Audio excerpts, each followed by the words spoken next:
Hello everyone. आज है 5 मार्च और आज इस वीडियो में हम बात करने जा रहे हैं वोडाफोन आइडिया के बारे में। ठीक है, ₹10.5 का ये शेयर है। 4% से भी ज्यादा की आज हमें यहाँ पर गिरावट देखने को मिली है। और ये गिरावट इसीलिए भी है क्योंकि बड़ी खबर निकल कर यहाँ पर आई है और वो फंड रेजिंग से रिलेटेड है। और चीजें अभी उतनी पॉजिटिव नजर नहीं आ रही है और उसके बारे में मैंने आपको इससे पहले भी बताया था। आप देखिए, जब 18 फरवरी को शेयर तकरीबन ₹12 के करीब था, तब भी मैंने वीडियो बनाकर कहा था कि निवेश करने से पहले आप 10 बार सोचिएगा।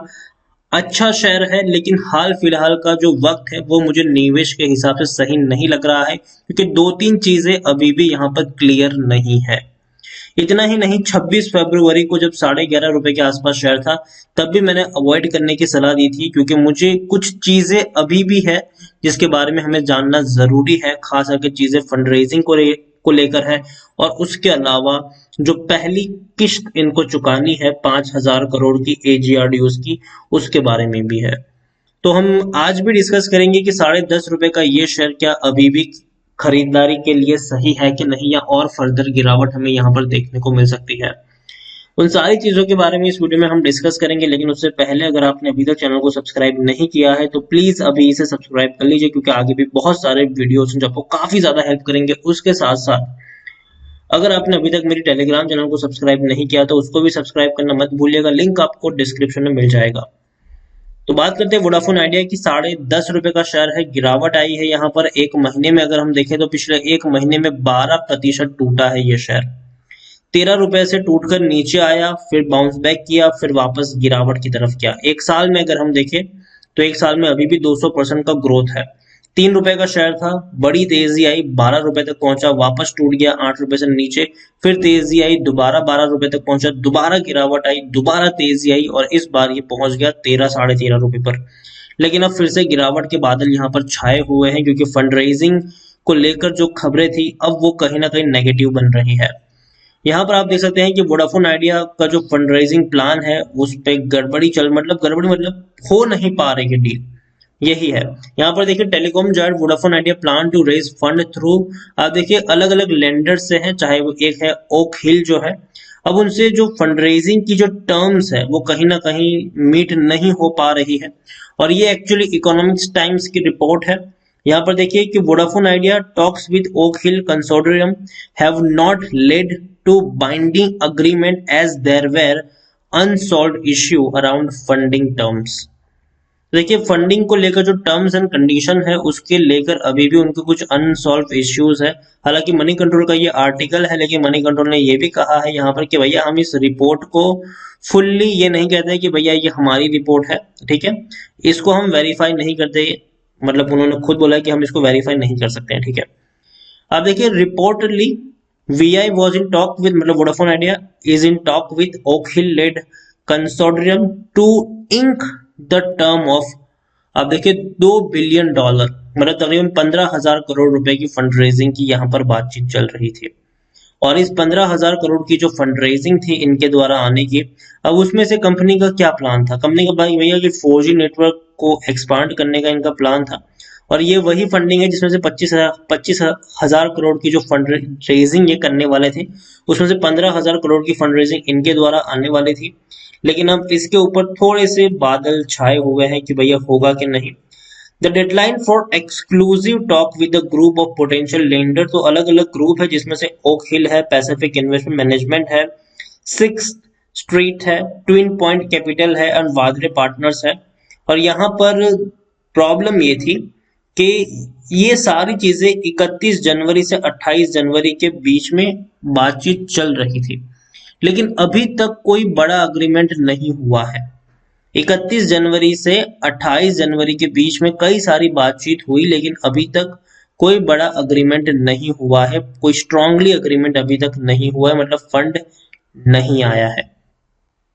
यहाँ पर देखिए, as the failure of talks between the potential lender, यहाँ पर VI क्या कर रही है कि is already exploring other potential funding partners and is confident of securing fund by the end of the month, one of the people sitting. तो देखिए, यहाँ पर ये कहना है कि अभी भी वोडाफोन आइडिया में से किसी एक पर्सन का यहाँ पर ये भी कहना है कि भले ही हमने इतनी सारी बातचीत करी अभी तक कोई कुछ आया नहीं, लेकिन इस महीने के एंड तक हम अपने बाकी के ऑप्शंस को भी देख रहे हैं और बहुत जल्दी कोई ना कोई एक प्लेयर यहाँ पर आएगा महीने के एंड तक और दोबारा हम बड़ी फंडरेजिंग कर लेंगे।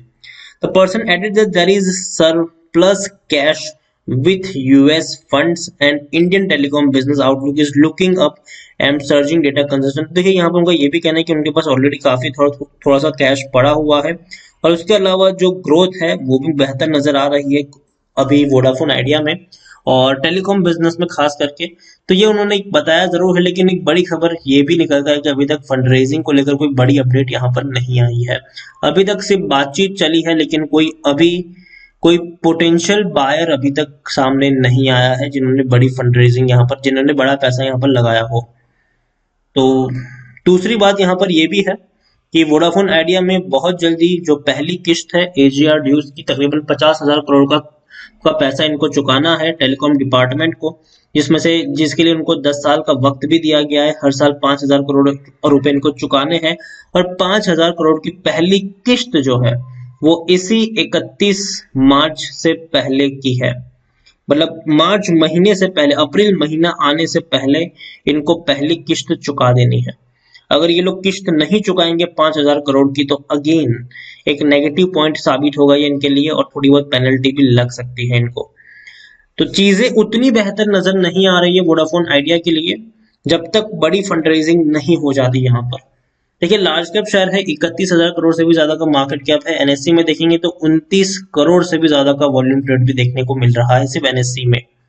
रिजल्ट्स बहुत ही खराब आए थे, 4,532 करोड़ का नुकसान था दिसंबर क्वार्टर में, उससे पहले 7,218 करोड़ और पिछले साल दिसंबर 2019 में 6,440 करोड़ तक के लॉसेस थे। तो नुकसान बहुत बड़े बड़े हैं। जहां पे मुश्किल से 10-11 हजार करोड़ की सेलिंग होती है वहां 5-6 हजार 7,000 8,000 करोड़ तक के लॉसेस देखने को मिलते हैं। तो फंडामेंटली काफी वीक कंपनी है, इसमें कोई शक नहीं है यहाँ पर। उसके अलावा देखिए तो टेक्निकल रेटिंग अच्छी नहीं है। क्यों? क्योंकि फंड रेजिंग नहीं हो पा रही है, पहली इंस्टॉलमेंट इनको चुकानी है, अच्छा परफॉर्मेंस नहीं देखने को मिल रहा है। तो ये कहीं ना कहीं नेगेटिव पॉइंट ही है। हालांकि एक पॉजिटिव में ये भी है कि भैया कभी भी फंड रेजिंग हो सकती है यहाँ पर और कभी भी जो पैसा है इनके पास आ सकता है और ये वापस इनको चुका भी सकते हैं। और टेलीकॉम का बिजनेस अब एक अच्छे बिजनेस के तौर पर माना जा रहा है। जब से जियो ने एंट्री करी है, जियो ने पैसा कमाना शुरू किया, अब तो भारतीय एयरटेल ने भी मुनाफा कमाया है दिसंबर क्वार्टर में। तो यहाँ पर आप देखिए according to Moneycontrol user 75% लोग खरीदने की सलाह दे रहे हैं, 11% लोग होल्ड करने की, मतलब 86% लोगों का पॉजिटिव व्यू है, जबकि 14% लोग आपको बेच के निकलने की भी सलाह देते हुए नजर आ रहे हैं। रेवेन्यू बेहतर नहीं है, प्रॉफिट भी उतने अच्छे नहीं है। सबसे बड़ा नेगेटिव इम्पैक्ट जो है वो यही है कि बहुत ज्यादा कर्जा है इनके ऊपर और जो इनके कंपटीटर है चाहे वो एयरटेल हो या जियो हो वो एक बड़े पॉकेट के साथ बैठे हुए हैं, बड़ी जेब के साथ बैठे हुए हैं, बड़ा पैसा लेकर आए हैं वो। और उससे compete करने के लिए वोडाफोन आइडिया के पास जो सबसे बड़ी चीज होनी चाहिए और वो है पैसा, और वो ही इनके पास अभी हाल फिलहाल में नहीं है। फंड रेजिंग हो नहीं पा रही है। जो यूजर्स भी हैं वोडाफोन आइडिया के वो भी इनके नेटवर्क को छोड़कर बाकी नेटवर्क में स्विच हो रहे हैं। तो एंड ऑफ द डे इन्हीं का सबसे ज्यादा नुकसान है। तो वोडाफोन आइडिया 12 रुपए के ऊपर था, तब से मैं कह रहा हूँ कि अभी खरीदने का वक्त नहीं आया है। 10.5 पर है तब भी मैं कह रहा हूँ कि अभी भी यहाँ पर खरीदने का वक्त नहीं आया है। अभी भी ये जो गिरावट है ये और गहरा सकती है।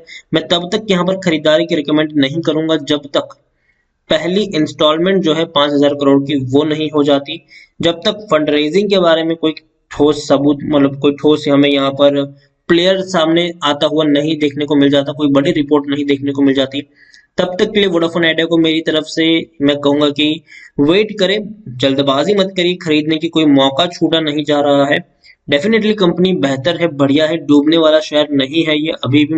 मुझे लगता है कि वोडाफोन आइडिया डूबेगा नहीं, चलता रहेगा, लेकिन पैसों की जो दिक्कत है उससे हमेशा ये जूझता भी रहेगा। तो अगेन वोडाफोन आइडिया जब तक फंड रेजिंग यहाँ पर नहीं हो जाती है तब तक आप खरीदारी ना करें तो बेहतर होगा। और दूसरी बात ये कि पहली इंस्टॉलमेंट ये लोग कब चुकाते हैं वो भी एक बहुत बड़ा डिसीजन होगा देखने वाला।